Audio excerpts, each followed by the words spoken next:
آج کی سٹوری ایک ایسے جاسوس کی جو اپنی شناخت، اپنا مذہب تبدیل کر کے پہنچتا ہے پڑوسی دیس پاکستان میں۔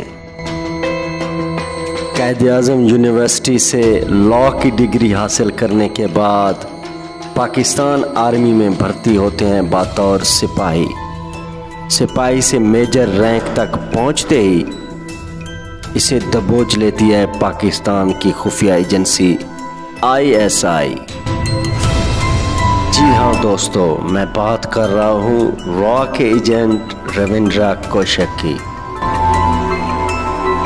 رویندرا کوشک کی ماں انڈین گورنمنٹ کو ملامتیں بھیجتی رہی کہ میرے بیٹے کو ادویات تک مہیا کرنے کے لیے انڈین گورنمنٹ نے انکار کر لیا تھا۔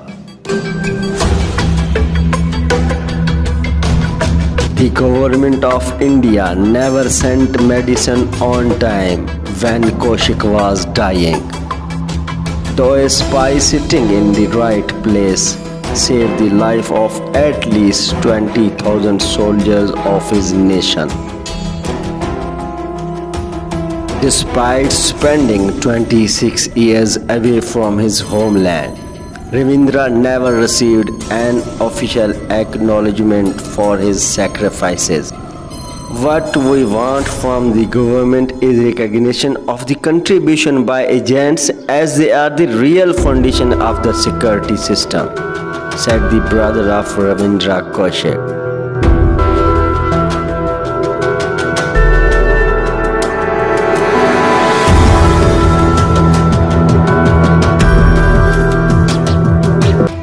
دکھ کے یہ الفاظ انجہانی رویندرا کوشک نے لکھے تھے، جو ملک کے سب سے ممتاز خفیہ جاسوس تھے۔ نے پنجاب پاکستان کے سینٹرل جیل میاں والی سے اپنے خاندان کے نام ایک خط میں لکھا تھا، جہاں اس نے اپنی زندگی کے آخری 16 سالوں کا بیشتر حصہ گزارا۔ رویندرا، جنہوں نے ہندوستان کی غیر ملکی intelligence agency research and analysis wing را کے ساتھ اپنی وابستگی شروع کی جب وہ صرف 23 سال کی عمر میں تھے، وہ پاکستانی فوج میں میجر بن گئے۔ سرحدوں کے پار سے ان کی طرف سے موصول ہونے والے حساس معلومات نے بالآخر انہیں بلیک ٹائگر کا خطاب دیا۔ یہ اطلاع اس وقت کی وزیر اعظم اندرا گاندھی نے 1971 کی پاک بھارت جنگ کے بعد ان کی گراں قدر شرکات کے اعتراف میں واضح کی تھی۔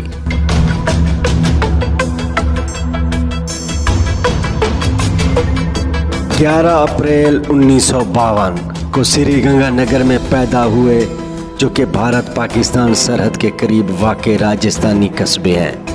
رویندرا 1965 اور 1971 کی ہند پاکستان جنگ کے پس منظر میں پلے بڑے تھے۔ اس نے ڈرامائی اور نقالی میں دلچسپی لی۔ 21 سال کی عمر میں انہوں نے لکھنؤ میں قومی تھیٹر فیسٹیول پر پروگرام کیا۔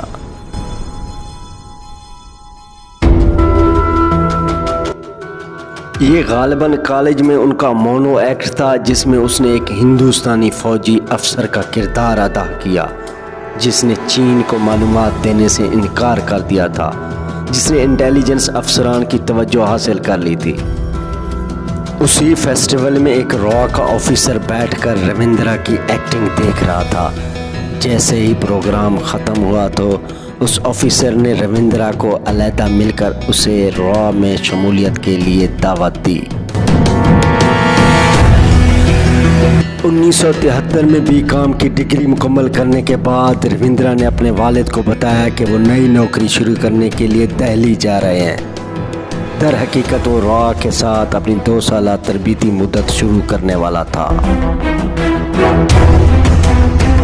جبکہ رویندرا نے پہلے ہی پنجابی زبان میں روحانی رکھتے تھے۔ حکام نے اسے اردو سکھائی، اسے اسلامی صحیفوں سے واقف کروایا اور اسے پاکستان کی ٹوپوگرافی کے بارے میں تفصیلی اسباق دیے تاکہ ایک ریزیڈنٹ ایجنٹ میں مستند تبدیلی میں مدد مل سکے۔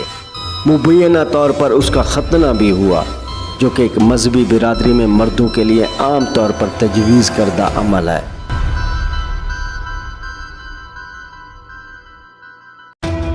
ان کے تمام سرکاری ہندوستانی ریکارڈ 1975 تک تباہ ہو گئے جب وہ پاکستان گئے اور اسلام آباد کے رہنے والے نبی احمد شاکر کا لقب اختیار کیا۔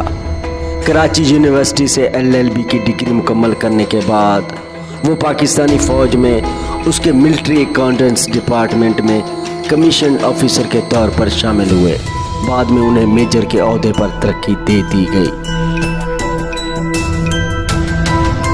پاکستان میں ایک باوقار مقام حاصل کرنے کے بعد رویندرا 1979 اور 1983 کے درمیان خفیہ معلومات ہندوستانی دفاعی حکام کو فراہم کی، جس سے ملک کو بڑھتے ہوئے تنازع کے دوران بہت بڑا فائدہ پہنچایا گیا۔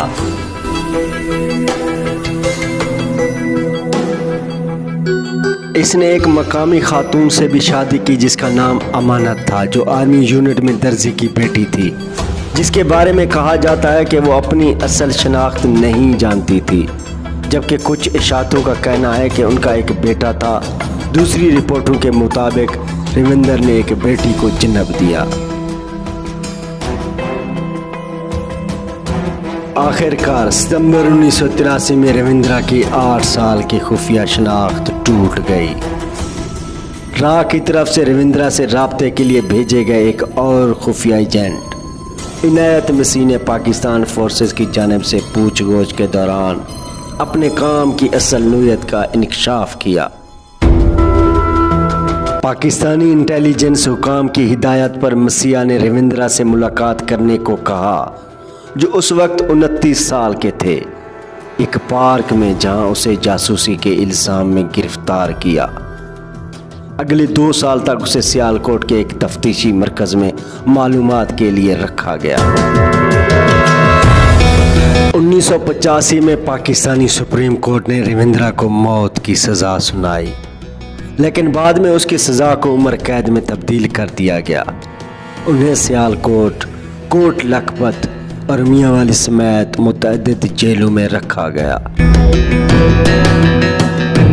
اس کے باوجود وہ خفیہ طور پر اپنے خاندان کو کم از کم نصف درجن خطوط لکھنے میں کامیاب رہا، جس میں ان کی تکلیف دہ واقعات کی تفصیل دی گئی، جس کا سامنا اسے اپنے وقت کی خدمت کے دوران ہوا۔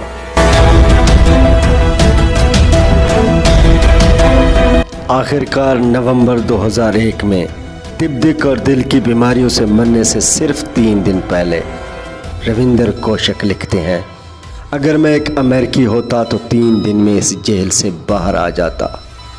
انہیں سینٹرل ملتان جیل میں سپرد خاک کیا گیا۔ جے پور میں رویندرا کے اہل خانہ کو کوٹ لکھپت سپریڈنٹ کی طرف سے بھیجے گئے خط میں ان کی موت کی اطلاع دی گئی تھی، جس کے بعد ان کے والد، جو ہندوستانی فضائیہ کے ایک ریٹائرڈ افسر تھے، حرکت قلب بند ہونے سے انتقال کر گئے تھے۔ دی ٹیلی گراف کی رپورٹ کے مطابق رویندرا کے بھائی راجیشور ناتھ اور اس کی والدہ املا دیوی نے ان کی رہائی کے لیے بھارتی حکومت کو کئی خطوط لکھے تھے، تاہم وہ سب جواب نہیں دیے گئے، سوائے وزارت خارجہ کے یک زبان جواب کے۔ اس کا معاملہ پاکستان کے ساتھ اٹھایا گیا ہے، آپ جانو اور پاکستان جانے۔ ناظرین، ہماری یہ سٹوری آپ کو کیسی لگی کمنٹس باکس میں ضرور بتائیے گا۔ انشاءاللہ ایک نئی سٹوری کے ساتھ آپ کی خدمت میں ایک بار پھر ہوں گے حاضر۔ تب تک کے لیے اللہ نگہبان۔